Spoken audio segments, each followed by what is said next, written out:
A warm welcome to another edition of the National Agenda, your go-to political show where we discuss all the pressing national issues. And like I always say, on this show we give the chance to the grassroots voices to be heard and also give the chance to policymakers to air their views and opinion. Today on the show we are discussing how Ghana, as a member state of the various international organizations, is benefiting from all the policies that exist over there. So Ghana has been a member state of international organizations like the UN, the African Union, the ECOWAS, ILO, World Bank, and what have you.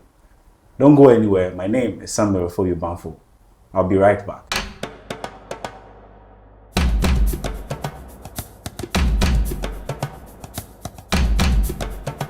Thank you for sticking and staying with us on the show. I'm going to introduce to you my guest for today. So I go straight to the one on my immediate left. He is no other person than Right Honorable Edmond Jason Agbema-BSc. Yeah. Pardon me if I don't get it right. Agbema-BSc. Yeah. Okay, so he is the chairman for the National Association of Student Speakers of Parliament in Ghana. So let me just try and inform them on what that means. The Parliament of Ghana has got like a youth chapter, which is in various universities, right? And so we have student parliamentary councils, and at the national level we have the National Youth Parliament. Yeah. So virtually he is the chairman of all the speakers that have served before and are still serving. And are still So serving. you are more or less like the advisory, head. Yeah. All right. Thank you for honoring our invitation. And also with him I have Ambassador Carlos Boache. He's the Executive Director for Africa Youth Forum International and the African Union Youth Leader for Ghana, right? The ambassador for Ghana. Am I right? The continent. For the continent, so Africa Union. All right. It's an honor to have both of you in the studio today. We are glad. Good. So I'm going to come straight to you, Ambassador. What are your initial thoughts whenever we talk about international organizations and its member states? Thank you very much. So international organizations in the diplomatic world, we call it the multilateral space. So the multilateral space is whereby countries come together to cooperate on existing issues like global governance, like security and other stuff. And similar as you rightly indicated, the United Nations is a member state where all the countries come together to deliberate issues on global affairs. We have issues like Pan-African issues, where African Union also sit in and discuss issues of African affairs, where we discuss matters of security, matters of governance and inclusion in Africa. And similar like the regional blocks like ECOWAS, SADC, and the rest. So these are the spaces where member states comes together to address the global issues, because no country is an island and no country can fix global issues alone. So it requires cooperation, and that is why these institutions exist for us to come. But each institutions have their own core mandates and objectives that they address on. So these are some of the, when we talk about international organizations, these are one of the categories of them. Thank you very much, Ambassador. Right, Honorable? Yes, boss. Let me come to you. Yeah. Straight up, you have been with the parliamentary system and whatever that happens in terms of rudiment of the way people should organize and put themselves together in parliament. We know that at the international level, these various international organizations also have got a system of that sort, where the views and opinions of representing African countries meet and speak. Now on the international front, I would want you to make us understand how the whole parliamentary system really fits in and helps in decision making. Then we look at how Ghana is benefiting in that regard. Thank you for having me. So at the international organizational level, there are legislative arms that oversees activities and the interest of member states and countries. So some of these includes policies that direct. Some of these includes policies that direct peace, security, to address certain challenges like poverty and other in member states. Yes, and Ghana benefits from some of these acts or policies created One of these is the ECOWAS Free Movement Protocol, Okay. where citizens of member countries can live freely and move freely across member. Even trade freely. Yes, across member All right, countries. that's fine. So I'll come back to you. Thank you for that submission. Thank you. Ambassador, so a lot of people, we have the belief that, look, the world is a bigger space for all of us. Right. And so for countries to coexist, there's the need for us to create a system of governance for ourselves, just as various countries are doing. So I know that it was as a result or against that backdrop that certain international organizations like the United Nations was formed. However, it looks as though most countries don't stand a better chance of benefiting when it comes to policy making globally.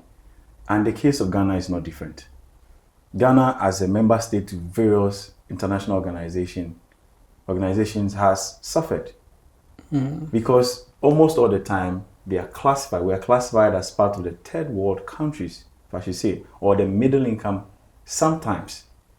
But most of the time is a third world country we belong to. So people are of the view that, yes, it's good that we form a system of governance for ourselves globally, but it is not benefiting us as a country. What do you have to say on that? I bet to differ because Ghana is very strong at the international level.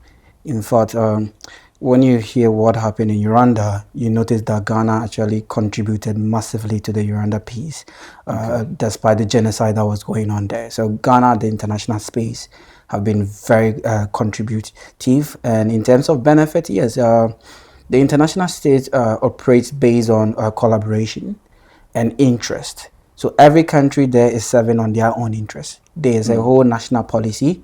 So if your country is pushing strongly based on international foreign policies framework, then definitely the categories of interest, where let's say Ghana's interest is more of security, peace and governance, if that is what we are promoting and not rather trade diplomacy, then it means we are going to be strong in governance, peace and security. But when it comes to bilateral trade, we may be losing out.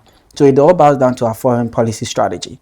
And Ghana have been one of the few funding leaders of the UN through Kofi Annan. Kofi Annan had a very... I mean, we've been a member state since the 1957. So. Yes, since 1960. Yeah. So Ghana have been a very fundamental to the global space. But in this road, you see, the P5, the Permanent Five, they have more powers because it's structured based on how you contribute.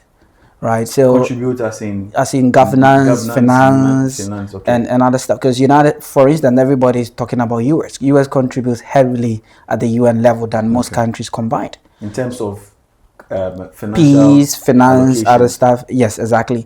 So, and also not just only US. The P5 itself contributes a lot than maybe. So let's make things clear for the purpose of education. Who are the P5?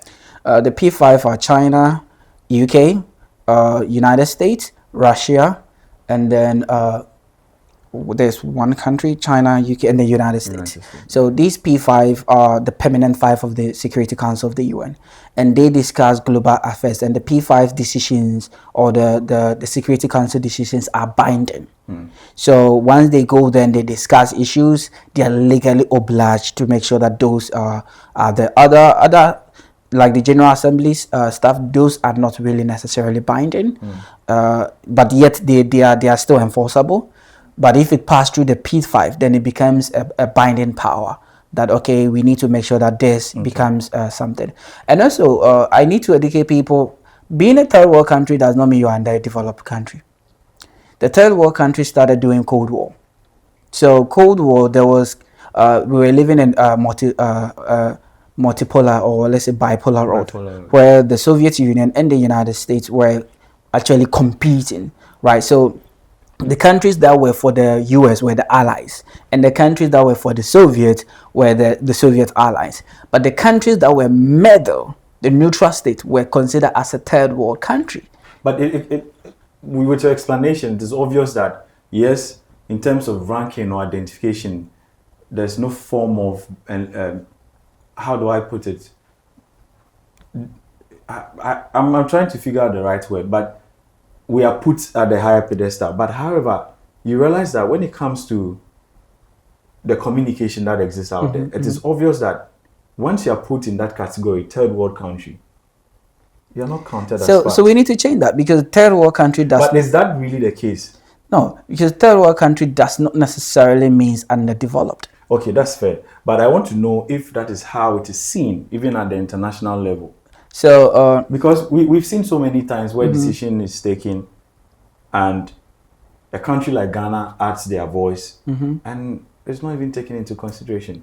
I doubt that, because there's a lot of decision that Ghana was involved, and foreign ministry, foreign affairs, which coordinate all our foreign policies and represent us through their various missions and envoys at these spaces.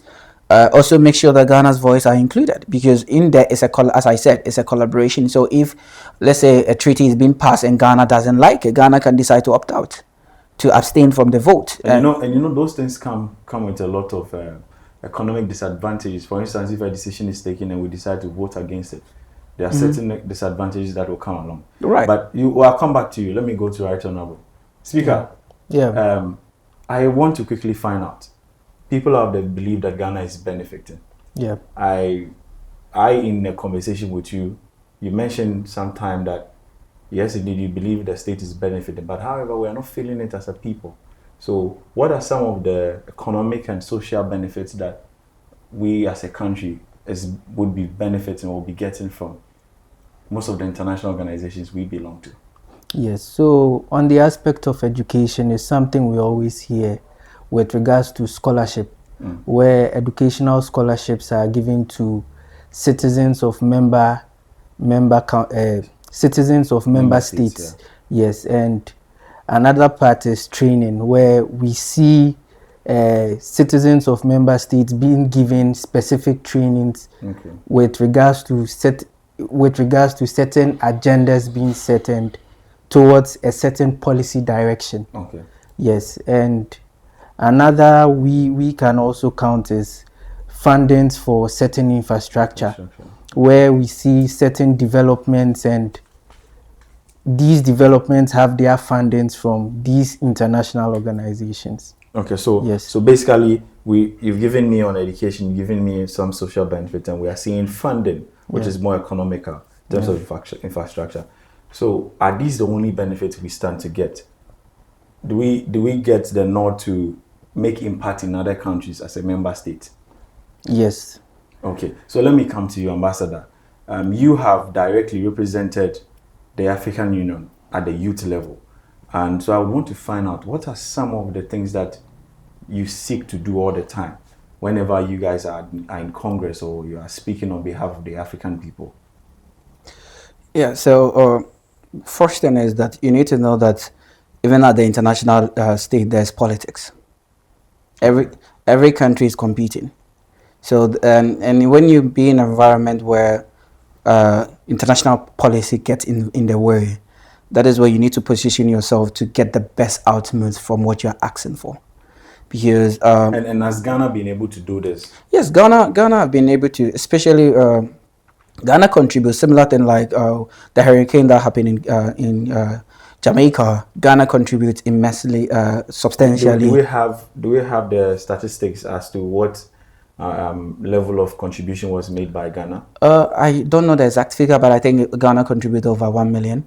Yes, to support. And also not just that, the issue about Gaza-Palestinian war, Ghana contributed immensely as well to provide aid to the Palestinian Authority. And also even with the Russia-Ukraine war, Ghana also stepped in. But I find it a bit challenging and worrying that we as a country may have our own issues, but then we, just by virtue of being a member state of these international organizations, we are supposed to contribute.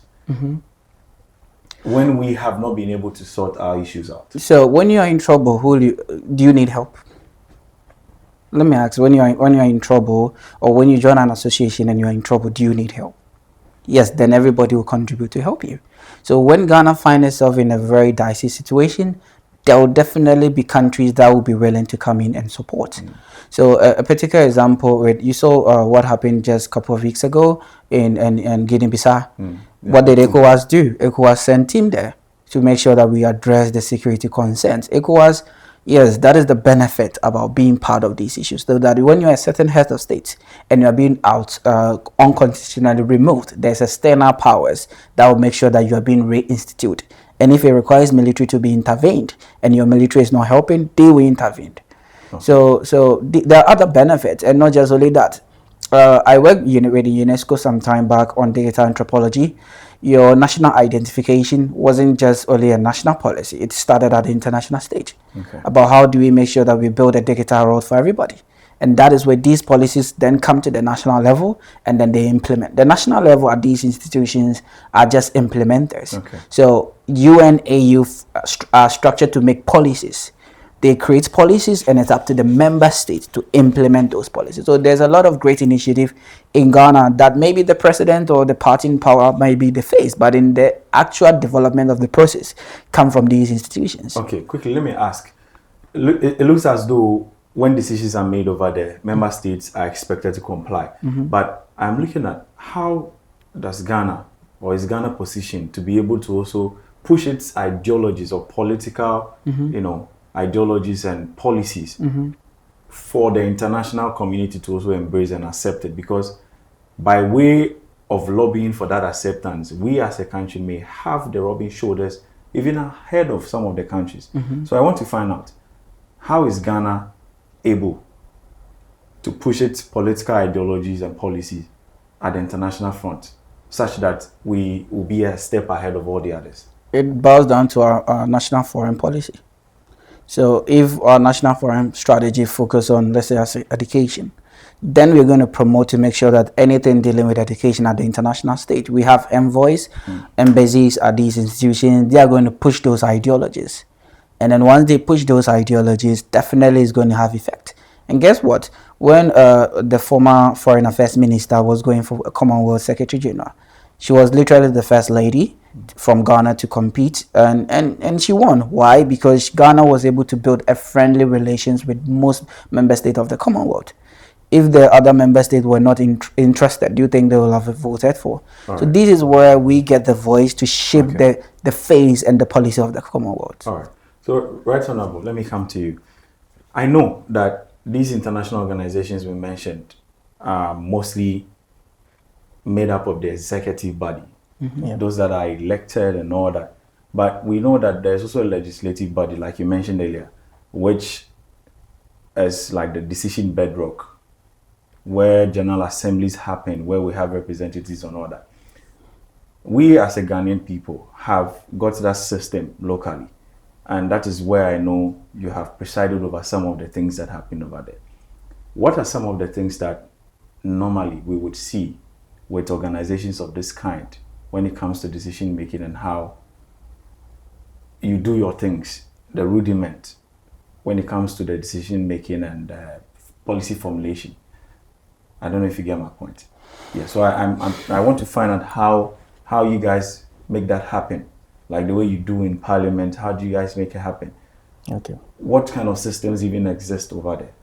Okay, thank you very much for that. It's all about representative democracy, where the views and the interests of the individual is represented where decisions are being made. So using the international organizational platform, their legislative arms, for example, you would realize that the interests and views of member states are being championed at the parliament level or legislative level by their representatives. And it's a collaborative effort to reach a certain stage or goal where it is passed and it becomes binding on all of us. Yeah. Okay, so I get that. In the case of Ghana, I want us to limit the scope so that we will appreciate the items well.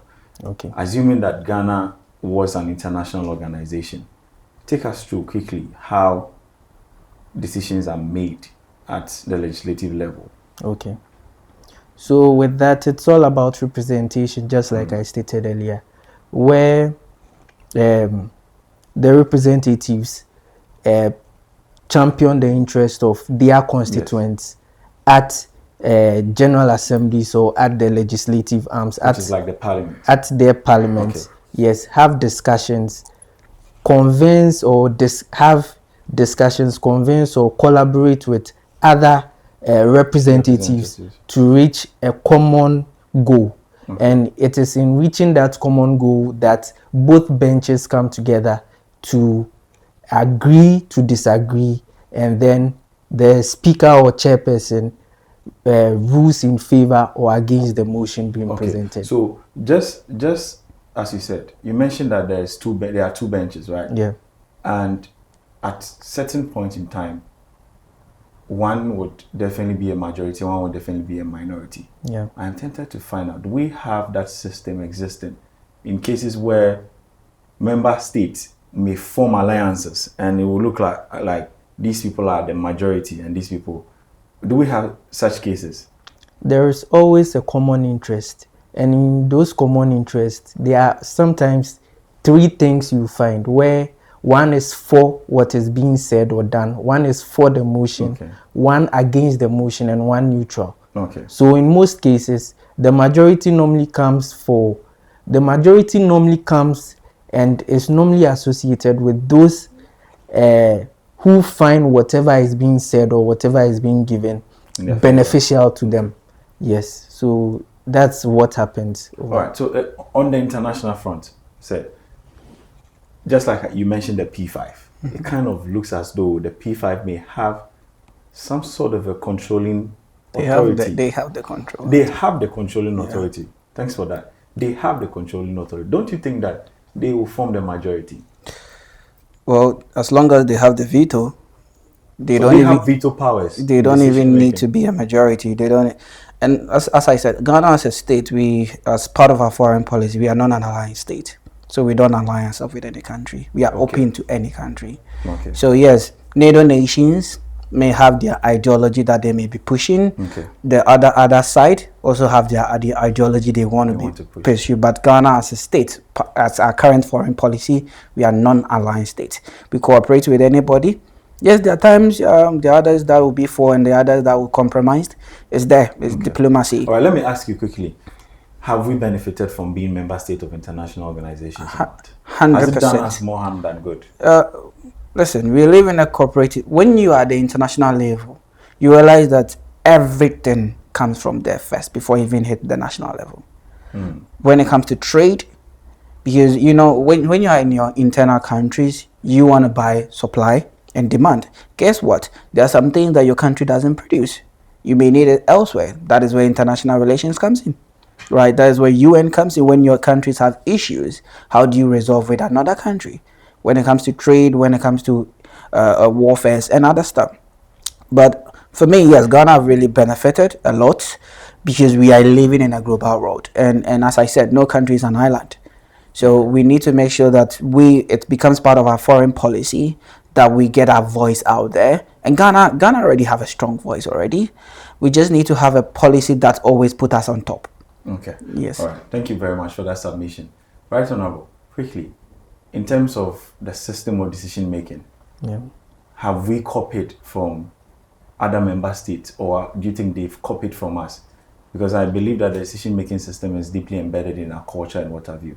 From your experience, do you think that what we are doing is more of a copied work of what was already happening elsewhere, or we have also given something out? Okay. Thank you very much. So we have adopted the system, but what happens is in our structure, there has been some procedural adoptions where we've taken what we feel is helpful, and we've taken out what we feel has not been of benefit. So that is how it has been. So for instance, I know in terms of the decision making, we have what we call the parliamentary system, and we also have a House of Senate. Now I'm tempted to ask, how different is this, and how does it even work? Because these things have its own international connotations. So you take me through that briefly, and I speak to Ambassador on that. Okay. So in some member states, in some countries, there are two chambers. That is the upper chamber and the lower chamber, with Parliament as the lower chamber and Senate as the upper chamber, where decisions taken at the lower chamber, which is Parliament, is forwarded to the Senate where the final decision is taken. Okay. Yes, please. So, but so Ghana that's basically practice the difference. That's basically the difference. Okay, so one what is are we the practicing upper as a chamber. country? Ghana, we practice the one parliamentary system where Okay. it's only the parliament that we practice. Yes, please. I want to come in there. All right. So let me come to you, Ambassador. Is that system existent in these international organizations like the one you belong to? Yeah, so let me make some little correction. We have a federal state and a republic state. Okay. So a federal state is different structured than a republic state. Okay. So a federal state is where you have governors, you have senators, and you have representatives, and then the president. And then, yes, the governor operates similar like the president, but the sole authority or the executive authority is within the president, and they have their whole separate system. And Ghana is a republican state. Exactly. That's why we say we are a republic. Yeah. So that means that our system, it's more of the British system, where we have parliament, the executives, and the judiciary. Yes, but we know that the British people also have a monarchical yes, system attached yes. to that. So how what do you mean if you say we are? yes. So Kwame Nkrumah was the first prime minister. Okay. Why not the president, but also the prime minister? Because Ghana derived from the British system, and then when we copy the British system is whereby every constituent select their representatives, but it's not the people that select the prime minister. Okay. Right? It's actually the representatives that the people have voted, the majority parties, they select their prime minister. Okay. So but in the case of Ghana, we happen to select both of them. Exactly. So good. So at the international level, whenever member states meet as representatives of, in terms of elections and what have you, do we select people to represent us and then go ahead to select its leaders? Yeah, so at the international level, the member states are the ones that nominate their representatives. Okay. So, for instance, in Ghana, a particular example was during February, the African Union has a state meeting. Ghana selected nomination, and I remember Ambassador Ama, the new Commissioner for Health and Humanitarian Affairs, who is also part of our advisory board, was nominated by the president to represent Ghana as a commissioner. And then when she goes in, every country would then select their own people to go in, and then they will compete to win the vote. So the one with the highest vote automatically wins. But it's not the people at the grassroots that goes in. It's rather the countries that nominate somebody, and then when they go there, they all come together as collective. And as we speak right now, there have been a call for the next UN General Secretary, which nominations have been going on. Countries are already nominating their best candidates. The next UN General Assembly, there's decision that to select the next UN General Assembly. Do you think Ghana stands a chance of? It depends on who we nominate. Are we nominating somebody? Of course, every year, once the door is open, everybody open up. Just like here in Ghana, if the door of presidency is open, all the other parties... But I'm asking this question because you have been there. You have followed keenly. Are we going to appoint somebody? Are we nominating someone? That would be up to the president and the Minister for Foreign Affairs. If we should do you think we stand a good chance of... Well, yeah, it depends. As I said, every country has interest, and as I said, if you go in the end, your points or your manifesto aligns with the majority of the countries, definitely you're going to get the vote from them. And potentially, we already had one, Kofi Annan, who did it. His policies and framework were aligned with most of the countries, so therefore they voted him. If your policy is not aligned, definitely you're not going to win. All right, Honorable, we're leaving. Your last words with regards to we being member states of international organizations, what are you emphasizing? Is Ghana benefiting? If we are benefiting, why should we stay there? I mean, your last words. Yes, thank you very much. Yes, Ghana will continue to benefit if we continue to champion our interest through the route of collaborating with other member states, and that is what is going to help us as a country. All right, so you think that's what we need to, we must stick to and do as a country? Yes, please. All right, and we should keep being member states of international organizations, even when sometimes we are at a disadvantage. We will not always be at a disadvantage if you look at it that way. Okay, all right, thank you very much. Your last words, Ambassador. For me, one thing is people need to know is we live in a very fragile world, right? And in a world where now the big shoulders always want to be the smaller shoulders, and because of that, nobody is holding anybody accountable. At the international level, it's very hard to actually hold countries who are superpowers accountable because of some of the tools they use at their disposal. And you remember even currently the issues about the ICC's arrest warrant, you see the double standard that other countries are showing. So it makes it very complicated to see how it also boils down to their foreign interest, because no country at the international stage, no country is your friend. Okay. It's all boils down to your interest, my interest, and then we all push to get our interest being addressed. So if, for instance, particular example that right now AU is pushing is the reparative justice for people of African descent, about the colonial damages that were done to us during the British time. They are supposed to be paid a remedy to the continent about the damages that they have done on the continent. But are these countries willing to pay the damages? The last time I checked, they owe us almost 200 and something trillion dollars. They owe us more than we owe them. Yet anytime they'll come back and tell us we should pay the little money they gave it to us, the little loan they gave it to us. So it's up to us as African countries to come together to make sure that we hold those countries accountable by using diplomacy, by engaging in dialogues, by connecting with the people of Africa. It kind of looks as though without this process, there's no other way. Because it looks like diplomacy is becoming so soft for these so-called big waves. No, it's come on. Everybody use diplomacy. Diplomacy is basically mean an exchange between two countries for mutual stuff. So once there are diplomatic channels that you can use, of course, yes, most of the countries are hesitant to pay us, but with consistency and demand, and also putting our issues to be addressed to the ICC for them to be paid, because they promise us. Let me give you a big issue right now. During World War II, there was a promises to our soldiers that if you contribute troops to the British Army, they will be paid and compensated. That money never came. So do we need to sit down? We need to go in and ask for those money. Where are those money? Because most of our unemployment, our inability to build a strong economy is because of the exploitation that was done on the continent. Okay. And I remember just last 2 weeks I was in Morocco, and these were some of the things we were discussing with the Kingdom of Morocco to see how we can hold some of the countries accountable. For instance, if you look at Western Sahara, which was under the Spanish and the French, and look at the atrocity that was done. Morocco was able to wake up one day, like, this land belongs to us, we are going for the Green March, and then we won't use arms, we won't use stuff, we are just going to occupy the land because it belongs to us. And they won. When they went there, they were able to secure the Western Sahara. And now it's part of their territory where every year they celebrate the Green March anniversary.